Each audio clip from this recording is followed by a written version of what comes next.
60 টাকা দিয়ে স্বপ্ন থেকে এগুলা কি আনছো? কেন গোস্ত কোথায়? হাড্ডি দিয়ে ভরে রাখছে একটা। আমাদের সমাজে কেউ যদি কোনো ভালো কাজ করে আমরা সেটাতে উৎসাহ না দিয়ে আরো নেগেটিভ ভাবে নেই। স্বপ্ন থেকে এই প্যাকেজটা আমিও আনতে গিয়েছিলাম।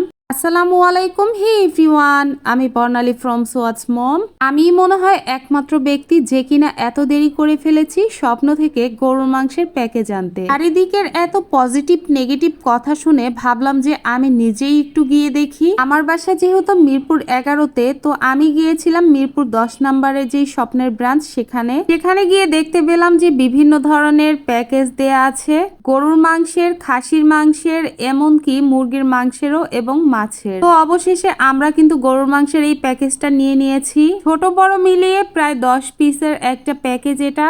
চারিদিকে কিন্তু এই গরুর মাংসের প্যাকেজ নিয়ে নানান ধরনের মন্তব্য হচ্ছে, তবে আমি মনে করি এটা একটা বেস্ট কাজ করেছে ওরা, কারণ আমরা চাইলেই বাজার থেকে কিন্তু এই প্যাকেজটা কিনে আনতে পারি না। ইভেন অনেক সময় অনেকের সামর্থ্যও থাকে না। তো যাই হোক, বাসায় এসে আমি রোদে বসে এটাকে খুলতেছি।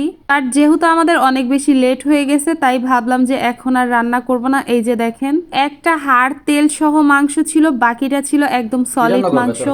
করবো খিচুড়ি। এই যে দেখো মাংস, দেখতে পাইতেছো? এটা কিন্তু স্বপ্ন থেকে আনছি। আর এই জিনিসটা আমার কাছে দারুণ লাগছে। ওরা 160 টাকার এই প্যাকেজটা দিচ্ছে। অনেকে এটাকে নেগেটিভ ভাবে দেখছে, আর আমার মনে হয় এটা ঠিকই আছে। হঠাৎ করে রাতের বেলা মনে হলো যে মাংসগুলোকে ছোট ছোট করে কেটে খিচুড়ি রান্না করি। আর এলাচ, আর এই যে খিচুড়ি রান্না করলে বরকত হয়ে যায়।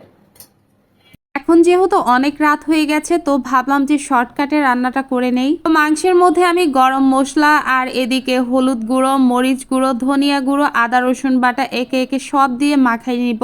তারপর এটাকে কষিয়ে দেন পানি দিয়ে সুন্দরভাবে রান্না করে পরে আমি চাল ডাল কষিয়ে রান্না করব। এই শীতের মধ্যে কিন্তু পাতলা খিচুড়ি খেতে আমার কাছে দারুণ লাগে। আর কার কার পছন্দ এই পাতলা খিচুড়ি? আমার আম্মুর হাতের পাতলা খিচুড়ি আমার কাছে দারুণ মজা লাগে। অবশেষে মাংস এখানে মাখিয়ে এর মধ্যে দিয়ে দিলাম সরিষার তেল, একদম খাঁটি সরিষার তেল। কোনো ভেজাল আছে?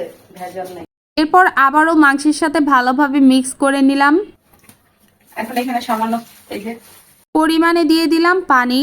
এরপর এটাকে চুলায় বসিয়ে দিয়েছিলাম অনেকটা সময়ের জন্য। দেন এই মাংস থেকে পানি ছাড়লো। এরপর আবারও সামান্য পানি দিয়ে মশলা দিয়ে একদম রান্নাটা হয়ে গেছে আমার। এদিকে কিন্তু আগে থেকেই মোটা চাল আর ডাল আমি ভিজিয়ে রেখেছি। আজকে আমি একটু খিচুড়িটা ভিন্নভাবে রান্না করতেছি। এখানে আমি দিয়ে দিলাম প্রেসার কুকারের মধ্যে ডাল, চাল আর পানি। এরপর একে একে আমি এখানে মরিচের গুঁড়া, হলুদ গুঁড়ো, দেন এখানে অ্যাড করে দিতেছি লবণ। আর এই মাংসর প্যাকেজের সাথে পাওয়া গিয়েছে যেই আলুটা, ওটাও দিয়ে দিলাম পেঁয়াজ কুচি। দেন এইখানে আমি আরো পরিমাণের পানি অ্যাড করে দিলাম, যেহেতু আমি পাতলা খিচুড়ি খেতে চাচ্ছি।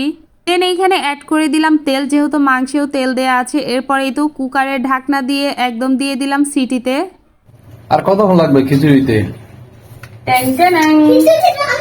দেখো, নাড়াতে একটু চামচ দিয়ে তো কেমন হতে পারে।